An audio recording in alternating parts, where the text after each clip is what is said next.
नमस्कार, मैं हूं आपके साथ प्रेरणा शर्मा और आप देख रहे हैं द फैक्ट इंडिया। यूपी में सियासी हलचलें बढ़ चुकी है, चुनावी रण तैयार है और सभी पार्टियां अपने रथों पर सवार है। कांग्रेस की कमान संभाले हैं प्रियंका गांधी, बीजेपी के लिए मुख्यमंत्री योगी आदित्यनाथ और सपा के रथ पर सवार है अखिलेश यादव। इसी के साथ एक जाट नेता हैं जो राष्ट्रीय लोकदल की कमान संभाले हैं, वही पार्टी जिसका यूपी की सियासत के लिए महत्वपूर्ण पश्चिमी यूपी में दबदबा है। किसानों के बीच अच्छी पकड़ है।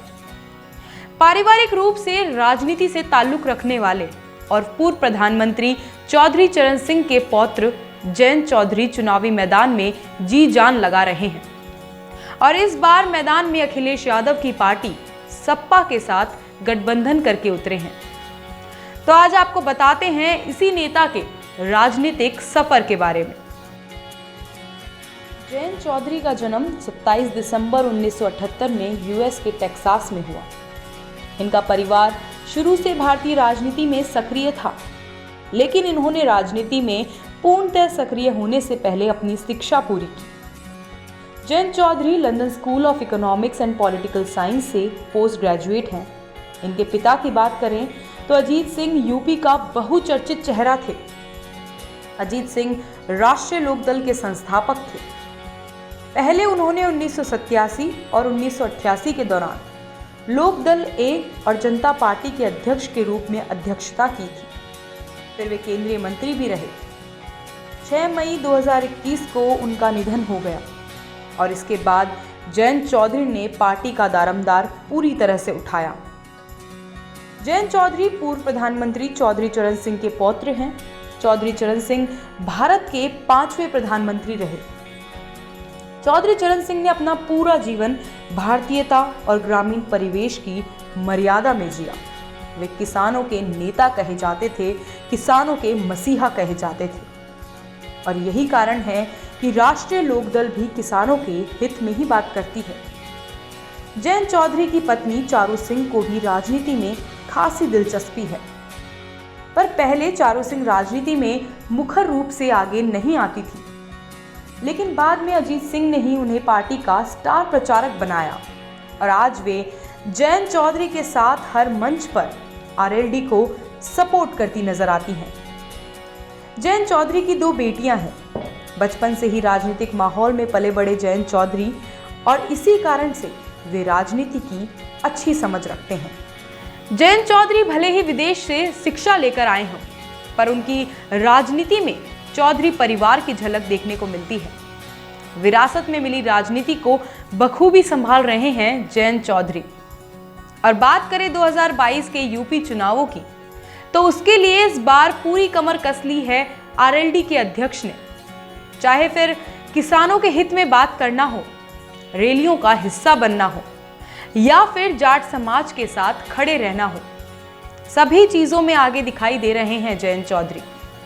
और यही कारण है जिसे देख लग रहा है कि आरएलडी इस बार चुनावों में ऊंचाइयां जरूर हासिल कर सकती है। जयंत चौधरी की पार्टी आरएलडी का यूपी के महत्वपूर्ण हिस्से पर दबदबा है। जी हां, पश्चिमी यूपी में राष्ट्रीय लोकदल की अच्छी पकड़ है। कारण है किसान और जाट समाज। यहाँ के किसान चौधरी चरण सिंह के समय से ही राष्ट्रीय लोकदल के साथ हैं। चौधरी चरण सिंह किसानों के मसीहा कहे जाते थे। खैर, जयंत चौधरी की बात करें तो वे आरएलडी के अध्यक्ष हैं और 2017 से यूपी के मुख्यमंत्री की दौड़ में भी शामिल हैं। जयंत चौधरी आरएलडी का युवा चेहरा है जो युवाओं को राष्ट्रीय लोकदल से जोड़ने का काम करते हैं। बात करें इनके राजनीतिक सफर की, तो उसकी शुरुआत 2009 में हुई थी, जब इन्हें कृषि संबंधित समिति का सदस्य नियुक्त किया गया। उसी साल 15वें लोकसभा चुनाव में वह मथुरा से चुनाव लड़े थे, जिसमें उन्होंने जीत दर्ज की थी।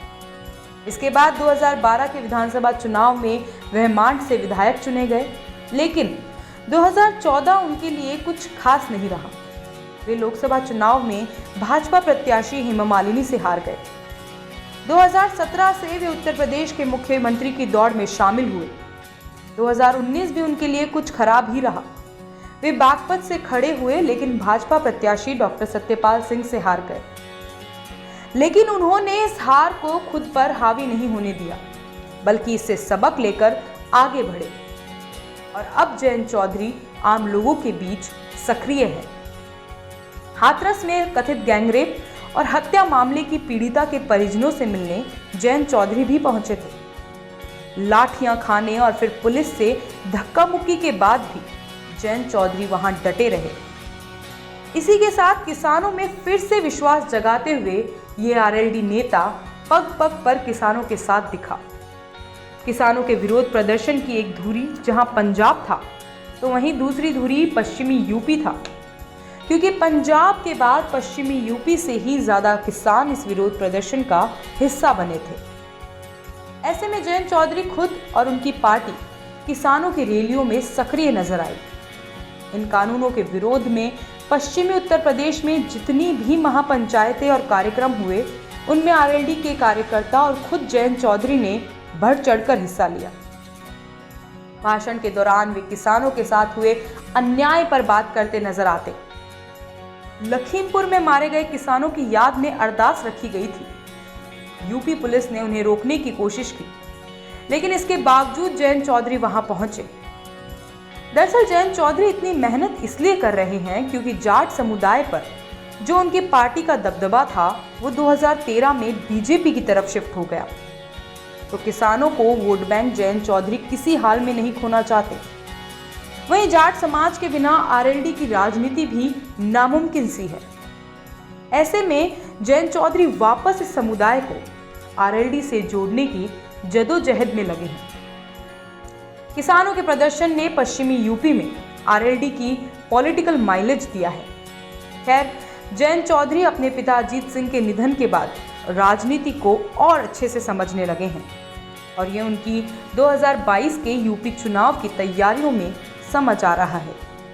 लग रहा है कि आरएलडी की पिछली जितनी भी हार है, उसको पूरी तरह 2022 का चुनावी परिणाम धो सकता है।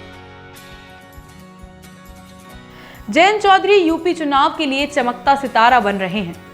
उनकी सक्रियता देखकर लग रहा है इस बार वे आरएलडी को ऊंचाइयों पर जरूर पहुंचाएंगे। लेकिन अब आगामी चुनाव परिणाम ही तय करेंगे जयंत चौधरी का सियासी भविष्य।